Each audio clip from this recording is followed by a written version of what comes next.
खबर भिवानी से है, जब भिवानी पहुंचे किसान नेता राकेश टिकैत ने बड़ा बयान दिया है। जी आपको बता दें, उन्होंने चेतावनी दी है कि जल्द ही किसान आंदोलन फिर शुरू होगा। टिकैत ने एग्रीकल्चर हड़ताल की तैयारी की बात की है। एलपीजी कालाबाजारी और कृषि नीतियों ने सरकार को घेरा। उन्होंने ये भी बताया कि किसानों को अब एकजुट होकर लड़ाई लड़नी पड़ेगी।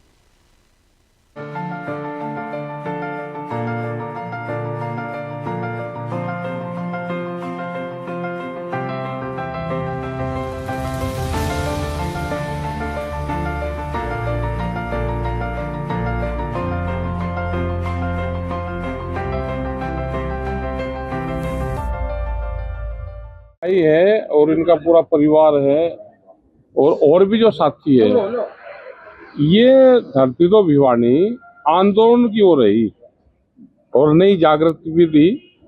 और हमारे एमपी साहब भी रहे तो उनका भी गांव से लगाव रहा। तो हम तो ये चाहते हैं कि अभी कमल भाई है और लोग हैं, ये जैसे यहाँ पे आंदोलन में इन्होंने बड़ा सहयोग दिया जब मोर्चा चला दिल्ली में, तो ऐसे ही ये गांव गरीब किसान की बातचीत करते रहे। इनके जो लोग हो और यहाँ पे भी है, वे भी खेती किसानी की बात करते हैं, तो वो करते रहे अपनी बातचीत और यही विचारधारा आगे बढ़नी चाहिए। एक सर, बायोमेट्रिक का प्रयोग जैसे मंडियों में कंपलसरी किया गया है, ट्रैक्टर की फोटो लगाना, तो इस प्रकार के नियमों से क्या प्रभाव? जो ट्रैक्टर किराए वाला ट्रैक्टर होगा उसको तो जेल जाना पड़ेगा। अगर वो तीसरी बार वहां चला गया तो जेल जाएगा पक्का, उसे कौन छुटाओगा। और कहाँ ट्रैक्टरों के कागज पावे सब पे, यहाँ तो पता नहीं है। तो ट्रैक्टर खरीद के ये आदमी ट्रैक्टर को तो नाम करवाता ही नहीं। और यहाँ पे 15 साल पुराना ट्रैक्टर दूसरे के नाम किसी के होगा नहीं भाई। एनजीटी के उससे 15 साल पुराना ट्रैक्टर अगर ये एनसीआर में होगा तो 10 साल है, और नहीं तो 15 साल है। फिर ये कागज पूछते फिरेंगे, उसका ना रजिस्ट्रेशन पावे ना उस ट्रैक्टर का इंश्योरेंस पावे, तो ट्रैक्टर पे बंदी होंगे सारे। अच्छा, फिर जमीन है बाबा के नाम, ट्रैक्टर लेकर जाएगा पोता, गुंठा लगेगा बाबा का, उसकी उम्र है 80-95 साल।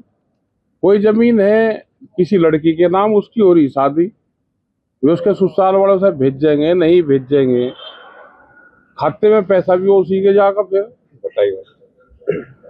तो ये एक राड जोड़ दी इन्होंने परिवार में भी। अब हमने कल अपना भी उदाहरण दिया, हमारे 11-12 खाते हैं परिवार में, लेकिन ज्वाइंट अकाउंट हमारा एक ही है, वही निकाल ले। जो खेती कर रहा है वही पैसे निकाल ले, वही कर ले। जब वो पैसे सबके खाते में अलग अलग चले जाएंगे तो कौन सा देने लग रहा है? जो दिल्ली में नौकरी कर रहा है वो तो देगा ही नहीं, नौकरी वाला देगा ही नहीं गाँव वालों को पैसे, अपने भाई को उसके पीछे पीछे फिरेगा। तो छूट छाट होती, अलग अलग परिवार और बटेगा इसमें। जैसे पहला सिस्टम चल रहा था ऐसे ही सिस्टम को चलने दें। ये ज्यादा पढ़े लिखे सिस्टम से चलेगी नहीं। अब अंगूठा लगाओ वो लगाओ, अरे कोई कमती बत्ती अपना बेच लेता है। यहाँ तो व्यापारी और किसान आपस में समन्वय करके काम चला ले। व्यापारी से रात को जरूरत हो, हम 10 रुपए उससे रात को भी ले लेते हैं। मौसम की मार हुई, क्या मांग करेंगे? मौसम की मार से ये है कि बड़ा नुकसान इसमें हो रहा, दिखाई तो कम देगा, लेकिन जब 15-20 दिन पहले भी गेहूं नीचे गिर गए तो उसका दाना छोटा होगा और उसमें लेबर कॉस्ट बढ़ेगी। अधिकारी तो कह देते हैं जी गेहूं तो है ही, खेत में ही है, लेकिन जो उसकी लेबर कॉस्ट है वो लेबर कॉस्ट बढ़ेगी। और उससे ये है कि इसकी भरपाई होनी चाहिए, खेत को इकाई मान के उसकी भरपाई हो। अगर खेत को इकाई नहीं मानेंगे, बड़े क्षेत्र को इकाई मान लेंगे, तो किसान को ज्यादा लाभ नहीं मिल पाएगा। अगर जिस खेत का नुकसान हुआ है उसी को नुकसान मानना जाए, ये हमने सर एक आईएमपी जैसे प्रोजेक्ट अलग अलग जगह आ रहे हैं लेकिन वो सक्सेसफुल नहीं हो पा रहे। ये एक जमीन छीनने का एक षड्यंत्र है कि जमीनों के रेट महंगे हो गए तो किसान जमीन छोड़ दें। सरकार और जो बड़ा उद्योगपति है उसकी नजर जमीन पे है, वो किसी भी कीमत पे किसान से जमीन छीनना चाहते हैं। आप कीमत ज्यादा ले लो लेकिन जमीन दे दो। तो आप ही नहीं बता दो कहाँ उद्योग लगना, कहाँ लगना, किसान लगा देगा अपने आप, जितनी जरूरत होती लगा दो।